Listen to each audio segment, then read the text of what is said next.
everybody, welcome to Burton Avenue. I'm Angie and I love my cutter. I can show you how to make amazing things with your cutting machine, like wooden signs, home decor, custom apparel, and more. I want you to love your cutter too.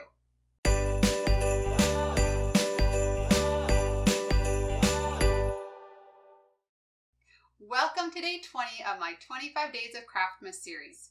In this series, I'm showing you how to make 25 different Christmas projects using a cutting machine.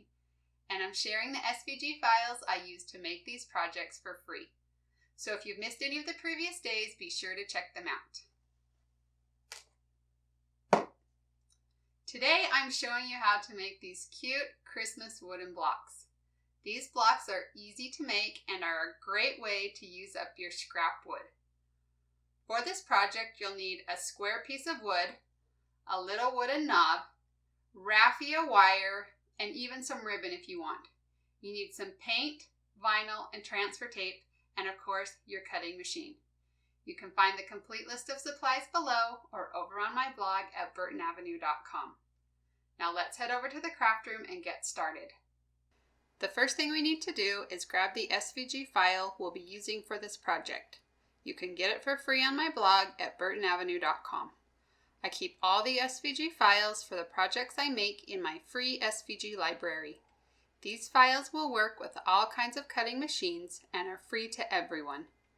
Once you're on my site, just click on Free SVG Files and then Free SVG Library. You'll need a password to get into the library, and there are instructions on the screen if you need to get one. Once you're in the library, you can search for the files Jingle All the Way and Believe in the Magic. They will either be listed under the most recent projects and cut files or under the Christmas category 25 Days of Craftmas 2019 Day 20. So go ahead and click on both of those files and they will download onto your computer. Now when you download files online, they usually come in a zipped folder, and you'll need to extract them before you can upload them into your software. To do this, you're going to double click on the folder we just downloaded. A new window will pop up and somewhere is the option to extract all. Click on that and another window will pop open. This will show you the destination where your unzipped files are going to be saved. Click on the extract button and the files will be unzipped onto your computer and ready to use in Design Space. Now repeat with the other file.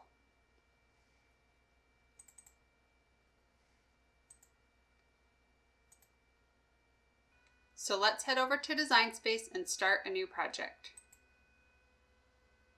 Over on the left, click on Upload, then click Upload Image, and then click Browse. Select one of the folders we just unzipped, and then choose the SVG file. Now sometimes the SVG files will show up as a Chrome HTML document. So if you don't see SVG file listed, look for that instead. Double click on the file name, then click Save, select the file one more time, and click Insert Images. Now repeat with the Jingle All the Way file.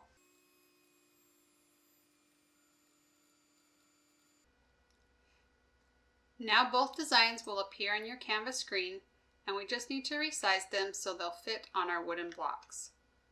So select both of the designs and then click Align and choose Center Vertically. Then we're going to change the height to 5¼ inches. So those designs will now both fit on our wooden blocks. The last thing we need to do is right click and choose Attach. And now we're ready to send the designs to the Cricut to cut. So go up and click on the green Make It button. Then this screen will appear and show us how the designs are going to look on our cutting mat. If everything looks good, click on Continue. Then select your machine from the drop-down list. Once Design Space finds your Cricut, it will take you to this screen.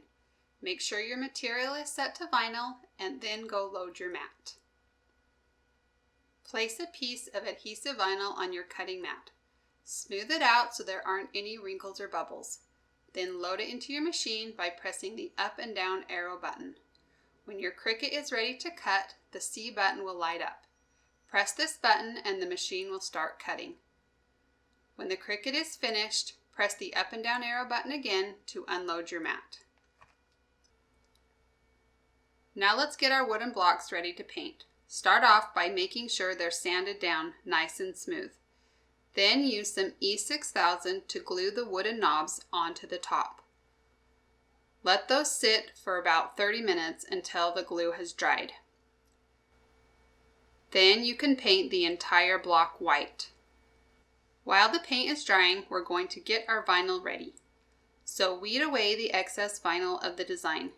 Use a weeding tool to pull out the small centers from inside of the letters. Then place a piece of transfer tape over the vinyl design. Use a scraper and rub firmly over the top of the transfer tape. Then trim off the excess transfer tape and cut the two designs apart. Make sure the white paint is completely dry, and then we're going to apply the vinyl to the blocks. So carefully pull off the vinyl backing and position the design on your wooden block. Use a scraper to rub firmly over the design again, and then pull off the transfer tape. Next, we're going to paint on a light coat of white paint. We do this to help prevent bleeding. Sometimes there are gaps between the vinyl and the wood, and our hope is that this white paint will fill in those gaps instead of the red paint. Now we're going to paint both of the wooden blocks red. You'll most likely need to paint 2 or 3 coats to get good coverage. Once the blocks are dried to the touch, you can carefully pull off the vinyl design. Use a weeding tool or a craft knife to help you pull up the vinyl. Once you've removed all of the vinyl, take a piece of sandpaper and lightly sand over the entire block. You want to remove some of the red paint and expose the white paint from underneath. Repeat all these steps on the other block. To finish off the block, we're going to cut a piece of wire and twist it around the wooden knob. Then use the end of a paintbrush or a marker and twist the wire around it to make the curly Q shape.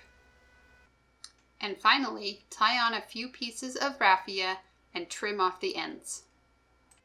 These wooden blocks are so cute and are so quick and easy to make. I just love how they turned out.